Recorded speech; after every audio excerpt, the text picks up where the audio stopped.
Om Swastiastu, Pak Jero. Pak Jero. Swastiastu adik-adik. Bentan api niki ratang iki. Ampura Pak Jero, kedatangan kami ini mengganggu waktunya Pak Jero niki. Bentan. Lurus sampai. Kedatangan kami ingin bertanya tentang moksa niki Pak Jero. Nggih. Karena yang tiang lihat dan tiang dengar niki Pak Jero, Nggih. bahwa moksa itu tidak terikat oleh duniawi atau tidak terikat oleh karma itu sendiri Pak Jero. Nggih, Nah, di sini apakah kita bisa mencapai moksa itu Pak Jero? nggih. Pertanyaan adik sangat luar biasa. Bagus sekali. Nggih. Iya Pak Jero. Tapi sebelum Pak Jero menjawab pertanyaan adik, izinkan Pak Jero mohon maaf sebesar-besarnya karena ini sesuai dengan sudut pandangan Pak Jero, pemahaman Pak Jero, mengupas daripada apa arti daripada moksa itu sendiri. Apakah kita bisa mencapai moksa atau bagaimana caranya? Kan gitu.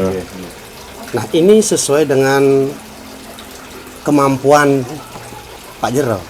Nggih.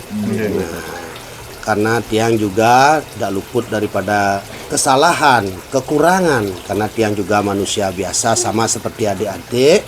Mohon maaf sebelumnya. Juga di sini tidak kita tidak keluar daripada rel daripada ajaran agama kita. Hanya kita mengupas apa arti daripada salah satu ajaran di agama kita adalah moksa itu sendiri, ya. Iki menurut pemahaman tiang, menurut sudut pandangan tiang.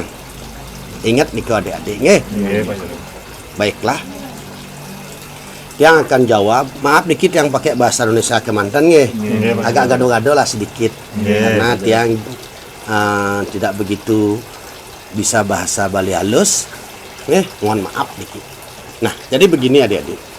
Kalau menurut pemahaman Pak Jero, sebelum Pak Jero menjawab artinya ke pertanyaan adik apakah kita bisa mencapai moksa, kan begitu.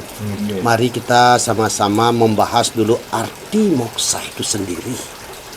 Nah, ketika kita sudah tahu arti daripada moksa itu, di sana adik-adik akan bisa memikirkan. Mungkin tidak perlu Pak Jero jelaskan dan menjawab bisa atau tidaknya mencapai moksa, kan begitu. Nah, di sini kalau tidak salah, isi daripada moksa itu adalah dari Pancesrada kalau tidak salah ya, adik ya. Kelas 4 ataupun kelas 5 sudah dapat kayaknya itu ya. Tapi Pak Jero tidak pernah belajar ini. Yang terdiri dari Brahman, Atma, Karma, Punarbawa, dan Moksa. Yang sudah jelas-jelas sekali arti daripada Pancesrada itu kan begitu. Nah, maaf niki, awalnya dulu daripada Brahman, kan begitu. Apa itu Brahman? Brahman adalah Tuhan itu sendiri, tiada duanya. Nah gitu dulu ya. Tiada duanya, disebut dengan sifat penciptaan. Itu tiada lain adalah Tuhan itu sendiri yang mencipta ataupun Maha Pencipta. Nah, sedangkan Atman itu adalah percikan terkecil dari Tuhan atau kita sebut Ida Sang Yang Widi Wasa, ya, yang memberikan dan hanya memberikan hidup kepada setiap makhluk hidup ciptaan Tuhan, yang tidak membenci tubuhmu dan juga tidak mencintai tubuhmu, hanya memberikan hidup. Karena Atman itu adalah Tuhan itu sendiri kalau menurut Pak Jero, kan begitu. Nah, kembali lagi, karma adalah perbuatan kita ataupun perbuatan manusia, kan begitu. Punarbawa ya disebut dengan reinkarnasi. Setiap manusia yang lahir pasti akan mati, begitu juga sebaliknya. Sekarang tertuju ke pertanyaan adik-adik, moksa. Nah, mari kita kaji bersama-sama. Ini sesuai dengan pemahaman Pak Jero dan tidak mempertentangkan sudut pandangan dari saudara-saudara kita yang lain. Dan kita tidak keluar dari rel ajaran agama kita. Kita hanya mengupas arti daripada moksa. Ya. Kalau menurut tiang, moksa itu seperti adik bilang tadi tidak terikat oleh duniawi ataupun karma itu sendiri. Dan juga apa tadi? Terbebaskan atau kan disebut dengan bebas, kan begitu. Nah, apa arti perbuatan? Apa arti duniawi? Kan begitu. Tidak terikat oleh duniawi, tidak terikat oleh karma, kan begitu. Nah, adik bertanya seperti itu, coba kita camkan baik-baik, kaji dengan baik-baik sekarang. Tidak terikat oleh duniawi, apa yang ada di dunia. Ya, jangan hanya kita berpikir nafsu keindahan, ya, modelnya pernak-pernik yang ada di dunia. Bukan hanya segitu saja. Bahkan kita butuh hidup. Ya, di dunia ini kita butuh hidup, dan hasil dari dunia ini juga yang menghasilkan hidup itu. Adanya air, kan begitu? Adanya istilahnya makanan, apapun itu. Nah, di sini Pak Jero simpulkan bahwa berbuat itu juga disebut dengan karma ataupun duniawi. Karena kita makan dan minum pun itu juga disebut hasil dari duniawi. Artinya ketika kita sudah minum saja kita sudah terikat oleh duniawi. Nah, setiap ciptaan Tuhan ataupun setiap yang terlahirkan pastilah terikat oleh duniawi, karena dia juga butuh makan dan minum. Nah, jadi apa artinya daripada moksa itu, sedangkan moksa tidak terikat oleh duniawi dan bebas. Nah, arti daripada itu, siapa yang tidak makan dan minum dan tidak terikat oleh duniawi? Tuhan. Hanyalah Tuhan. Kita sebut dalam agama Hindu adalah dosa yang widiwasa itu sendiri. Bagaimanapun yang namanya kesucian, kita menjaga kesucian namanya manusia, tetap manusia terikat oleh duniawi ataupun karma itu sendiri. Makanya kalau terikat sudah tidak bebas. Yang terbebaskan ataupun yang bebas adalah Tuhan itu sendiri. Ada di mana-mana, tidak terbatas, itulah disebut dengan bebas. Jadi inti daripada moksa itu sendiri adalah sebutan disebut Tuhan itu sendiri. Kan begitu. Nah, maka dari Prancosrada itu kalau kita bilang ya, nah, Brahman adalah Tuhan tiada duanya atau disebut dengan pencipta. Sifat penciptalah Tuhan itu sendiri sebagai sifat Roh Benedo adalah ibu. Itu adalah awal kita lahir dari ibu. Ya, dan moksa itu akan kembali ke ibu. Makanya disebut dengan kalau kita alfa dan omega, awal dan akhir. Kita diciptakan oleh ibu ataupun disebut diciptakan oleh Tuhan dengan sifat ibu, pencipta, pemelihara dan pelebur. Ya, wakil daripada penciptaan, pencipta adalah ibu. Ibu adalah unsur Tuhan disebut dengan Siwa, ya. Diwakili oleh tanah, ibu pertiwi, kan begitu ya. Kakaknya ada Pak Jero mendengar di sini, ya. Kamu berasal dari tanah, berdiri juga di atas tanah, kan begitu. Nah, berasal dari tanah berarti ciptaan, kita diciptakan. Nah, ya, berdiri di atas tanah, dan kamu hidup dari hasil tanah itu sendiri, berarti pemeliharaan. Akan kembali ke tanah, berarti pelebur. Nah, disinilah seperti alfa dan omega, Brahman dengan moksa, awal dan akhir kita kembali kepada beliau. Nah, begitu ya.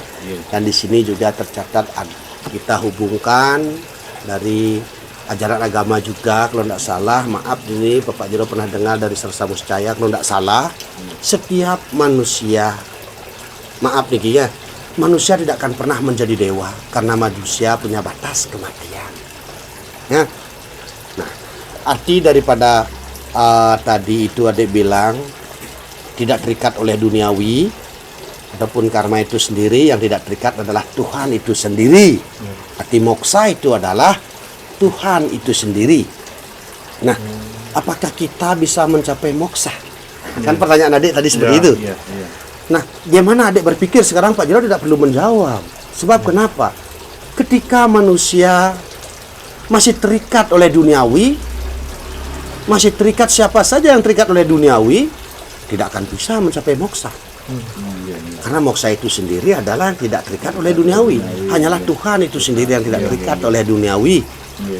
Nah, begitu ya. Nah, mana di sini Atman itu sendiri adalah Tuhan itu sendiri, makanya percikan terkecil dari Tuhan adalah Atman yang hanya memberikan hidup kepada setiap makhluk hidup. Ketika Atman itu kembali kepada beliau, manusia akan mengalami kematian. Ya, yang dia bawa hanyalah karmanya dalam perangkat disebut arwah. Kalau menurut Tiang, karena daripada unsur panca Mahabhuta disebut dengan unsur 5 elemen dasarnya itu adalah perangkat daripada Atman itu akan kembali hancur. Akan begitu. Nah, jadi begini deh.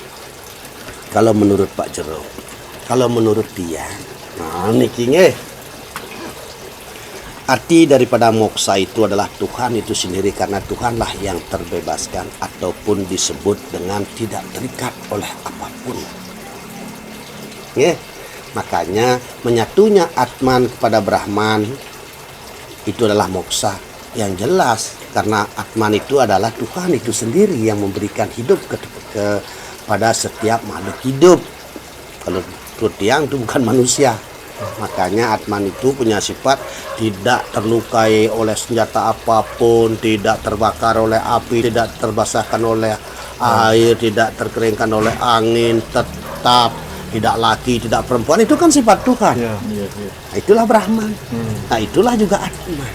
Nah, ya. Jadi Brahman adalah Tuhan itu sendiri, moksa juga Tuhan itu sendiri. Makanya awal dan akhir kita berasal dari beliau, akan kembali kepada beliau, kan begitu. Itu aja. Ya, dari yang simak dari Pak Jero, berarti manusia itu tidak akan pernah bisa menjadi dewa dan Pak Jero. Tidak akan pernah menjadi dewa. Bagaimana daripada penjelasan Pak Jero tadi, adik sudah bisa menjawab. Iya Pak Jero, ya ampun, paham. Bisakah moksa atau tidak? Adik yang sudah berpikir di sana. Tidak perlu Pak Jero yang menjawab. Iya Pak Jero. Makanya di sini maaf ada yang ruwadi. Contoh niki. Contohnya, ketika Kak Irago, kakek kita bernama umpama Kelor. Ketika punya cucu Nurwadi ataupun Numadi, Kak Numadi Madan Ikelor. Kan sudah hilang Kak itu. Numadi jadi Numadi, kaknya itu Ikelor itu Numadi menjadi Ikliki. Cucunya namanya Ikliki sekarang. Kan sudah hilang nama Kelor. Jadi Ikliki. Sudah lahir jadi cucu. Nah, ketika dia jadi kakek, Ikliki itu terlahir jadi adanya cucunya, si Kliki lahir kembali Nurwadi menjadi Imangga. Kan begitu. Nah, mungkinkah kita berumur 1000 tahun? Nggak mungkin kan? Nah, jadi daripada si Kelor si itu udah hilang. Nah gitu, makanya kita terlepas daripada itu, ya kakek kita sudah mulingeh, kita sudah dia tidak pernah Nurwadi lagi. Ya sudah berganti nama. Si Kelor, si Kliki, si Hanung kan berganti. Ya itu mungkin kalau menurut logika Pak Jero. Maaf Pak Jero, terkait dengan kondisi itu Pak Jero, nah untuk lebih ringkasnya sekali nih kita yang kita biar paham Pak Jero. Napi nih katanya pemahamannya nih Pak Jero terkait dengan Nirwadi nih Pak Jero. Mangga kita nih artinya lebih simpel nih maaf nih Pak Jero. Nah, Nirwadi nih yang jelas sudah kelokta itu kita memakai, kita tidak keluar daripada rel daripada ajaran agama. Di sana sudah tercantum adanya Punarbawa. Kelahiran kembali. Nah, apa disebut dengan kebenaran? Kan begitu? Nah, adanya Punarbawa kita kan tidak keluar dari rel kita. Adanya ajaran suci kita disebut dengan Pancasrada, adanya Punarbawa atau reinkarnasi. Sudah jelas-jelas nyata ada reinkarnasi, memang nyatanya ada. Yang disebut Raun Nurwadi itu adalah Punarbawa ataupun disebut reinkarnasi, itu ajaran kita. Kan ada memang orang Nurwadi, itulah reinkarnasi. Kita tidak mau keluar dari rel, dan jangan kita menghayal. Apapun ajaran daripada agama kita, walaupun itu tidak pernah kita lihat, kan begitu, ada di kehidupan nyata di dunia. Itulah kebenaran. Kalau menurut Pak Jero, adanya reinkarnasi tertera di sana adalah kelahiran kembali. Kalau di biasanya praktek nyatanya, ya lunas ring beras jinah, Nggih, nggih. gadoh yang Rewadi, PK yang Rewadi. Iya, iya, Ya, iya. benar. Ada kan? Iya, Ada. betul, Itulah betul, kebenaran. Kalau menurut Pak Jero itulah kebenaran. Ketika dibilang moksa, nah arti daripada moksa itu apa? Kan begitu tadi. Nggih, nggih. Kalau kita lenyap, kapan kita melihat orang lenyap? Tahun berapa? Ya. Tanggal berapa? Harus real dan nyata, itulah kebenaran. Kan begitu jadinya. Nggih, nggih, Pak. Nah, maaf nih, kita Iya, tidak iya. mempertentangkan sama Iya. sekali kok, sesuai dengan pengkajian tiang, Iya, sesuai dengan pemahaman tiang. Tiang juga punya logika dan kita harus pakai dengan logika juga. Nih, Iya. karena tiang artikan di sini moksa itu tidak kata seperti adik menyatakan tadi, bertanya karena tidak terikat oleh duniawi. Siapa yang tidak terikat oleh duniawi? Hanya Tuhan itu sendiri. Nah, hanya segitu saja. Pak Jero, ampura mumpung kenten Pak Jero cenah biar gamblang niki Pak Jero kenten Nggih. dekat dengan Nyerwadi niki bau yang ampunnya niki artinya bisa tiang niki artinya terima Pak Jero niki dekat dengan Nyerwadi dan karma niki Pak Jero Nggih. kenten yen bas capinya buruknya karma niki apa memungkinkan dia tuh lahir menjadi manusia atau jadi apa Pak Jero niki Ya, apa jadi binatang, Binatang ya, itu Pak Jero kira niki Jika biar lengkap karma niki Pak buruk, Jero ya. kira dekat dengan Nyerwadi niki Pak Jero. Terima kasih. Kalar tan lali tiang sebagai Pak Jero lunas ampuro. Dengan pertanyaan adik-adik ini, nggih.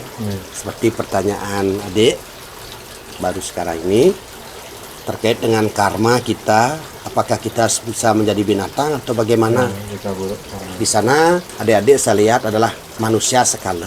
Yang adik tanyakan Pak Jero sebagai manusia sekala, walaupun saya narasumber dibilang sama adik, tapi saya manusia biasa yang punya keterbatasan.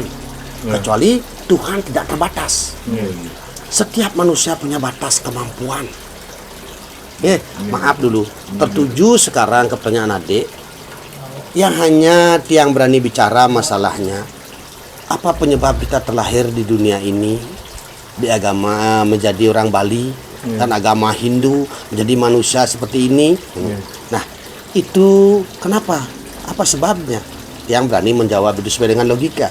Setiap manusia kelahirannya itu dilahirkan itu sesuai dengan karma dan dikehendaki oleh Tuhan itu sendiri.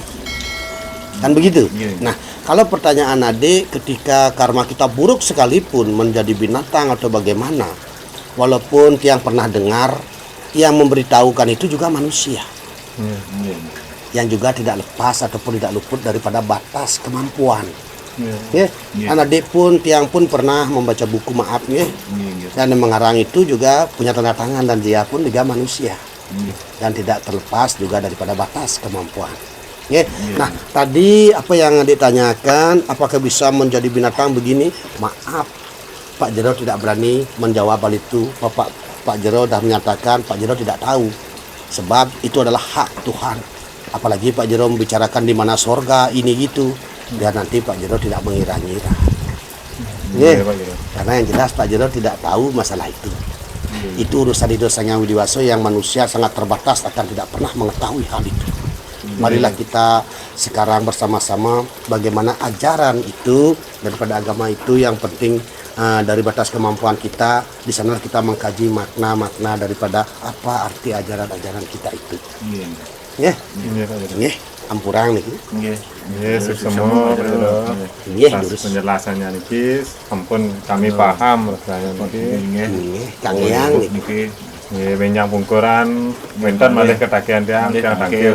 Nggih, durus tenang. Tiang lunas pamit niki Pak Jero. Nggih, durus. Om Santi Santi. Om Santi Santi.